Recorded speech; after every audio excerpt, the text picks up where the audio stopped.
السلام علیکم ورحمۃ اللہ وبرکاتہ۔ درود و سلام کا سفر 92 اور حکمت کا سفر 92 سے آپ کو روحانی جسمانی مالی تارک جمیل۔ آج ہم گھر میں برکت کا وظیفہ سیکھیں گے کہ گھر میں برکت کیسے آئے گی۔ میرا آپ سے ایک سوال ہے، ہم اپنے گھر سے ہی افتتاح کرتے ہیں کہ اگر ہمارا گھر صاف ستھرا ہوگا، نیٹ اینڈ کلین ہوگا، تو ہمارے گھر میں کیا آئے گا؟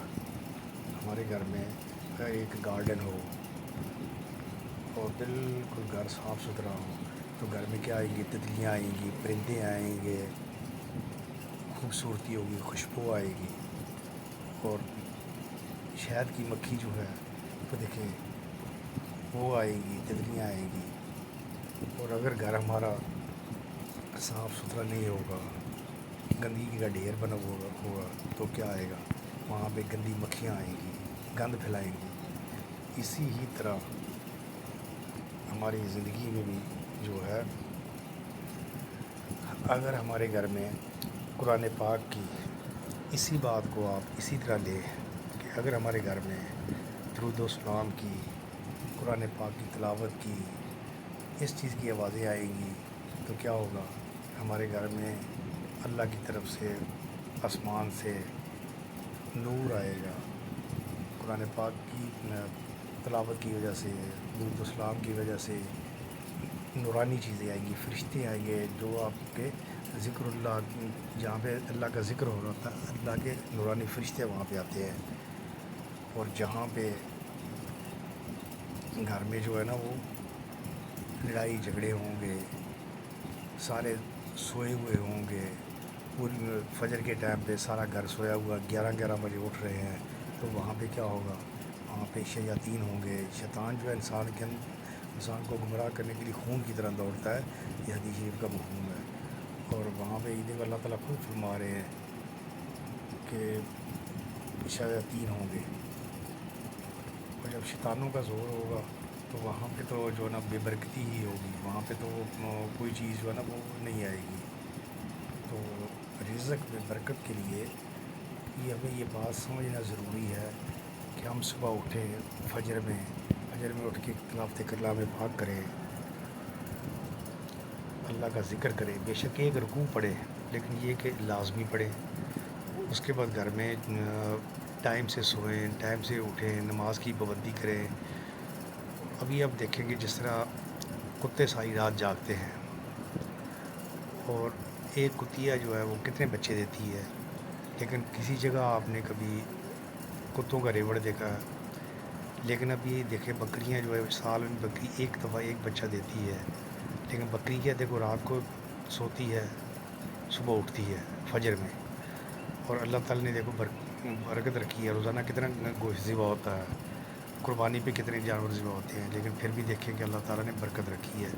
تو اس کو اسی طرح سمجھیں کہ آپ گھر میں اپنے ماحول کو صاف ستھرا رکھیں، درود و سلام سے، نماز سے، قرآن پاک سے، تو یہ شیطان، یہ گھر سے جتنی بھی بے برکتی ہے یہ ساری رخصت ہو جائے گی۔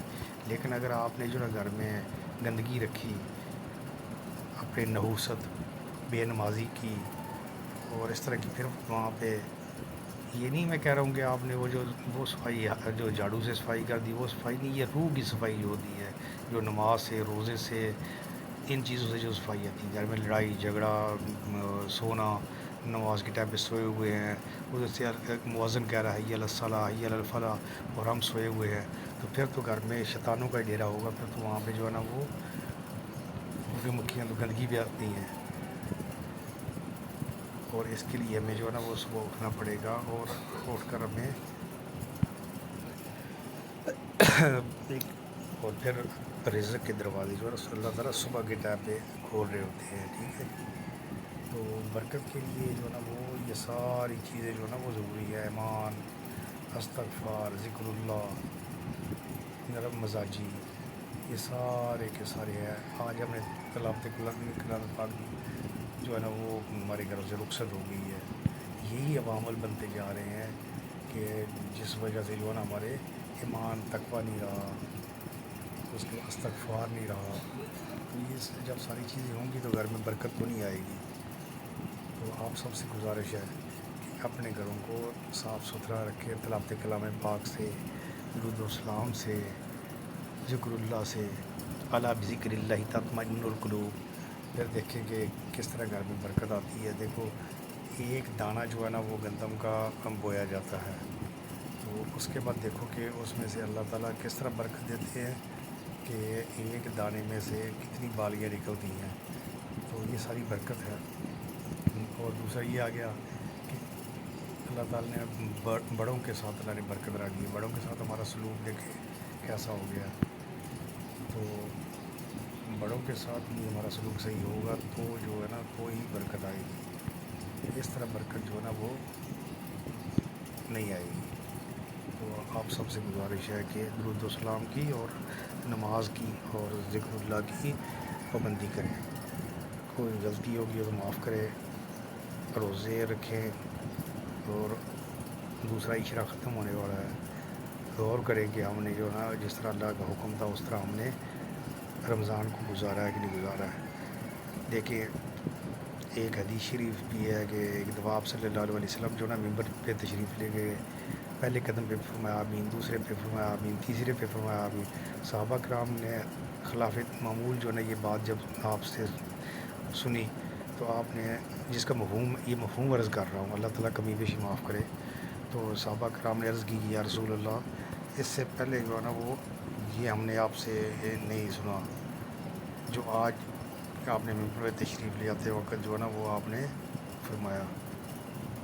تو آپ نے فرمایا کہ اس ٹائم جبرائیل علیہ السلام آئے تھے، انہوں نے بد دعا دی کہ جس کے سامنے آپ صلی اللہ علیہ وسلم کا نام مبارک نہ لیا جائے اور وہ درود و سلام نہ بھیجے وہ تباہ و برباد ہو. تو میں نے اس پہ آمین فرمایا. دوسرے پہ جب رمضان کا مہینہ آئے اور وہ عبادت کر کے اپنی بخشش نہ کروا لے تو اللہ تعالیٰ اس کا تباہ و برباد کرے، میں نے فرمایا آمین. تیسرے پہ فرمایا اس کو اپنے والدین یا اس میں سے کوئی ایک جو ہے نا وہ مل جائے اور اس کی خدمت کر کے وہ اپنی آپ کی اپنی بخشش نہ کروا لے تو وہ تباہ و برباد ہو. آپ نے فرمایا آمین. تو دیکھیں ایک تو نبی صلی اللہ علیہ وسلم کی آمین، جبرائیل علیہ السلام کی بد دعا ہی بہت تھی، اوپر سے آپ کی آمین، تو اس نے اس کو کتنا سخت بنوا دیا. تو کوشش کریں کہ ان چیزوں سے بچیں، جتنی عبادت ہو سکے کریں، اللہ سے مغفرت مانگیں، لوگوں کا بھلا چاہیں. اجازت دیں، نیکسٹ ویڈیو تک کے لیے اجازت دیں. اللہ حافظ. السلام علیکم ورحمۃ اللہ وبرکاتہ.